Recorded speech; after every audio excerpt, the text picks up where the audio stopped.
ఏ గదుక్నంలో ఏం తగ్గియర్రా, అదే ఆన్లైన్లో అయితే బొచ్చెడు ఆఫర్లు. 150 రూపాయలు 90 రూపాయలు కూడా తగ్గిస్తారు తెలుసా. మొన్న పండుగకే ఇది బుక్ చేసిన, మస్తు తగ్గకొచ్చింది. హావు కాక, దుక్నం కంటే ఆన్లైన్లో కొన్నందుకు నాకు 2000 మిలిగినాయి తెలుసా అని చెప్తుంటారు. పండుగలు పబ్బాలప్పుడు ఆఫర్లు పెడితే తక్కువకు రావచ్చు, కానీ డిస్కౌంట్ అనగానే ఆత్రపడే ముందు అది ఏడ చూసినాం ఎవరు పెట్టినో కూడా చెకింగ్ చేసుకోవాలి, లేదంటే సోషల్ మీడియాలో అడ్వర్టైజ్మెంట్లు చూసి ఆత్రపడతారంటే ఆగమైతారు.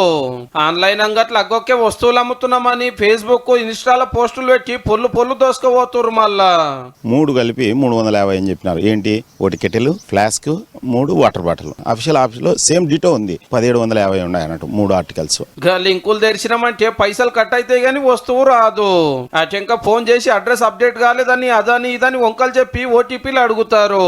నిజమే అని నమ్మి చెప్పినామంటే మన పేరు మీద ఫ్లిప్కార్ట్, అమెజాన్ అకౌంట్లకు జొర్రి ఆల్రెడీ వస్తువులు కొనడానికి ఏటీఎం, క్రెడిట్ కార్డులు సేవ్ చేసి పెడతాం కదా, గవి వాడి వాళ్ళు వస్తువులు కొంటారు ఏరియా అడ్రస్ పెట్టి. పైసలు కట్ అయినాయని మనం నెత్తికి చేతులు పెడతాం. ఇక మీ ఫోన్లకు వచ్చే మెసేజ్ల మీద నజర్ అయ్యాలి. నిజంగానే బ్యాంక్ వాళ్ళు కంపెనీలు పంపినాయా లేదంటే సైబర్ దొంగల పని అని వాటికి గిట్ల గుర్తులు ఉంటాయట. పి అంటే డాష్ ప్రమోషన్ అని వస్తుంది, ఇది పైన ప్రమోషన్ వస్తుంది. ఎక్కువ భాగం ఇది సర్వీస్ ప్రమోషన్, సర్వీస్ ఇట్లా వస్తాయి. ఇక స్విగ్గీ జొమాటోలో మనం పెట్టిన ఆర్డర్ రాలేదని లేట్ అయిందని కస్టమర్ కేర్ నెంబర్ల కోసం మళ్ళా గూగుల్లో తెవలాడుతుంటారు.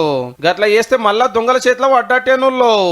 యాప్ లోనే మీకు డైరెక్ట్ గా కస్టమర్ సపోర్ట్ అనేది ఉంటుంది. ఏదైతే మీ డెలివరీ ఉందో ఆ ఇష్యూని అక్కడ డిస్కస్ చేయొచ్చు, లేదంటే ఆ కస్టమర్ కేర్ వాళ్ళే ఫోన్ చేస్తారు. హల్కగా పైకం కమాయిస్తానికి మనకి ఏదో ఒకటి ఆశ చూపించి అకౌంట్ ఉడిచే దొంగ పడవేగాళ్ళు బగ్గా మోపైరి నడుమ.